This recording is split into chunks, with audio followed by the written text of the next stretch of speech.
The federal government is one of the world's largest and most complex organizations, and access to quality data on the broad array of federal programs and spending is important for policymaking, oversight of federal dollars, and fostering public trust in government.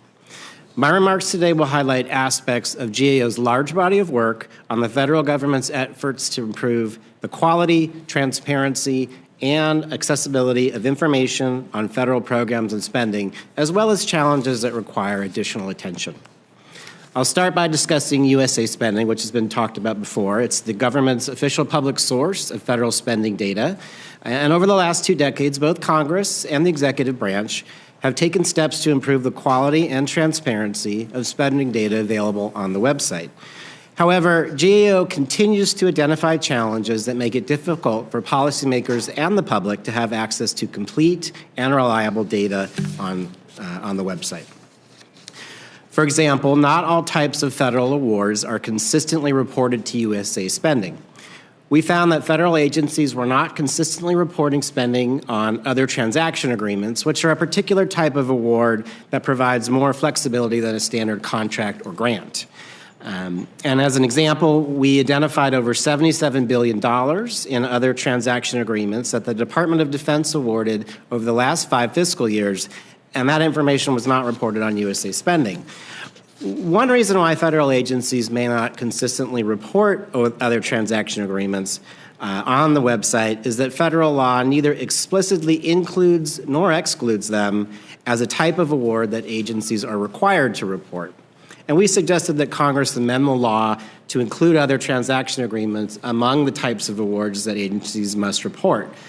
Enacting the Stop Secret Spending Act, which Chair Ernst introduced, would be consistent with that suggestion. Next, I'll turn to improper payments, which are payments that federal agencies make that should not have been made or that were made in the incorrect amount. Improper payments have been a persistent challenge for the federal government.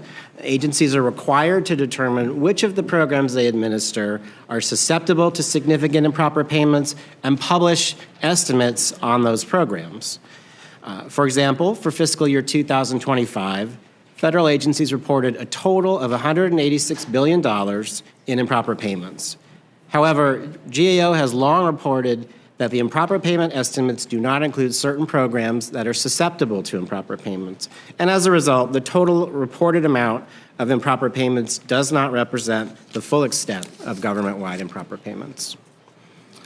Another source of publicly available information on the federal government is the Federal Program Inventory website, which OMB is required to develop and annually update. And in recent years, OMB has made progress towards developing a complete inventory.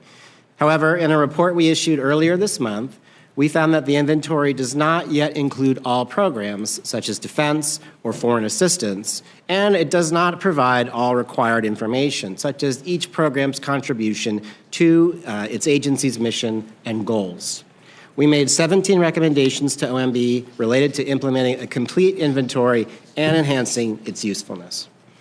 And finally, I will touch on our work on the Freedom of Information Act, or FOIA, which requires federal agencies to provide the public with access to certain government records, either by request or through what is known as proactive disclosure.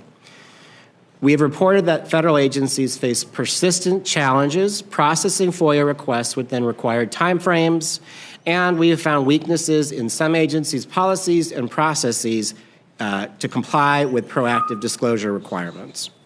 We've made various recommendations to address these challenges, which would help fulfill FOIA's goal of improving public access to government information and help promote principles of openness and accountability in government.